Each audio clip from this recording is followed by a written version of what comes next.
Il a fini par le dire publiquement. Et concernant Burkina, Ibrahim Traoré, quand ils ont encerclé la maison de Damiba, il m'a appelé, il m'a dit, grand frère, il faut que lui sorte. Souvenez-vous, nous étions à l'aube du 30 septembre 2022. Des soldats cagoulés prirent position dans les rues. Le palais présidentiel fut encerclé. La télévision nationale cessa de diffuser. Les habitants de Ouagadougou comprirent immédiatement ceci. Un coup d'État était en cours.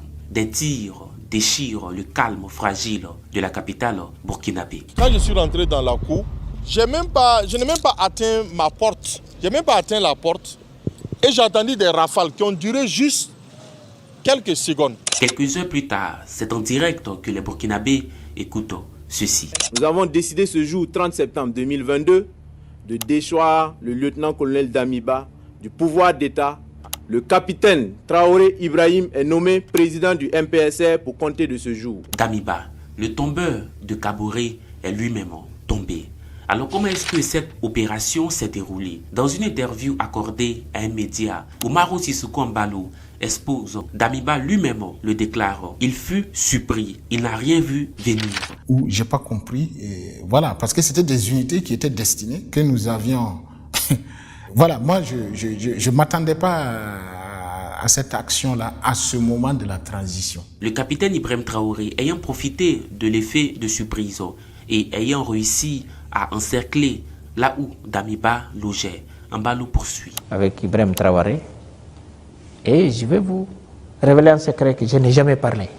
Et concernant Burkina aussi, Ibrahim Traoré, quand ils ont encerclé la maison de Damiba, il m'a appelé, il m'a dit, grand frère, il faut que lui sorte. Il faut qu'il sorte, parce qu'on ne veut pas les fusions de sang. S'il veut partir à l'aéroport, il n'y a rien qui va lui arriver. Ibrahim Traoré, j'appelle Damiba, je lui dis, Damiba, tu es dans cette situation, il faut que tu partes. Parce que les jeunes là, ils m'ont dit, voilà la situation réelle qui est au Burkina. Et c'est comme ça qu'il est parti. Et c'est comme ça que Damiba est parti à l'aéroport et puis il a été parachuté à Lomé.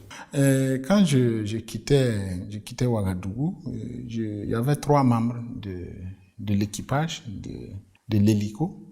Voilà, tous, ils sont tous capitaines. Ceux qui vous ont déposé dans le nord du Togo avant que vous ne soyez acheminés ici. Voilà, exactement. Il y avait 3 membres d'équipage, 3 capitaines, et puis un élément de ma sécurité, un capitaine, voilà, qui était là. Donc ils étaient 4 capitaines. Telles que les choses sont expliquées par les acteurs, on a l'impression que c'est simpliste, alors que ce n'est pas du tout le cas.